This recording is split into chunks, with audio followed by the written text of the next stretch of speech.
Electronic media సోదరులందరికీ నమస్కారం తెలియజేస్తూ మరొకసారి హిందూపుర నియోజకవర్గంలో మన వైఎస్ఆర్సీపీ కుటుంబము ప్రింట్ అండ్ ఎలక్ట్రానిక్ మీడియా ముందుకు వచ్చినాము.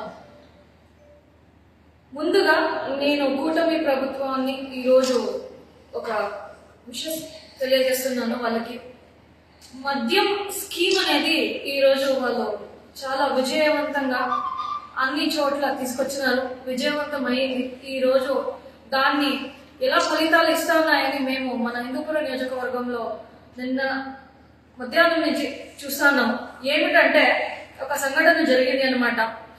చోళూరు పంచాయతీలో, హిందూపూర్ రూరల్ మండల్ చోళూరు పంచాయతీలో, చోళూరు అనే గ్రామంలో దాదాపు 15 మంది కల్తీ కళ్ళు తాగి వాళ్ళు అస్వస్థతకి గురైనారు. వాళ్ళు ఇక్కడ వైద్యం పొంది నిన్న సాయంత్రం ఏమో బెంగళూరు ఆసుపత్రికి బయలుదేరినారు అని మనకి విషయం తెలిసింది. పోయినప్పుడు వాళ్ళు ఎవరు మాట్లాడే అటువంటి పరిస్థితిలో వాళ్ళు లేరు. ఇది పరిస్థితి.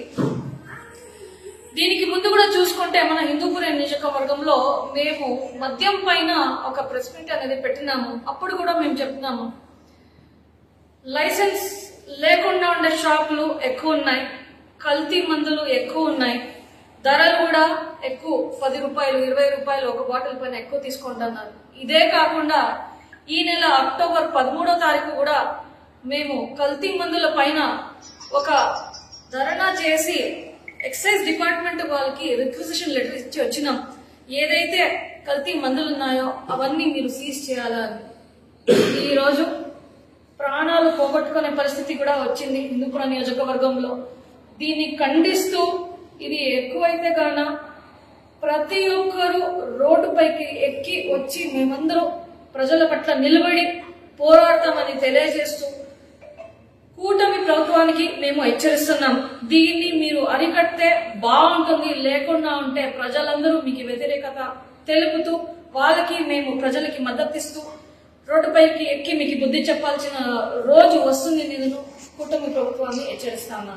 ఇప్పుడు బాధితులు చోళూరు గ్రామం నుంచి ఎవరైతే అస్వస్థతకి గురి అయినారో వాళ్ళ ప్రాణాలు ఇటో అటో అని ఆ సందర్భం ఏర్పడింది. ఈరోజు ఏమైనా అయితే గాన వాళ్ళకి కూటమి ప్రభుత్వం వాళ్ళు ఒక రెస్పాన్సిబిలిటీ అనేది తీసుకొని వాళ్ళకి ఏమైనా ఈ డబ్బు సహాయం అనేది చేయాలని నేను కూటమి ప్రభుత్వాన్ని డిమాండ్ చేస్తున్నాను మన వైఎస్ఆర్సీపీ కుటుంబం తరఫున.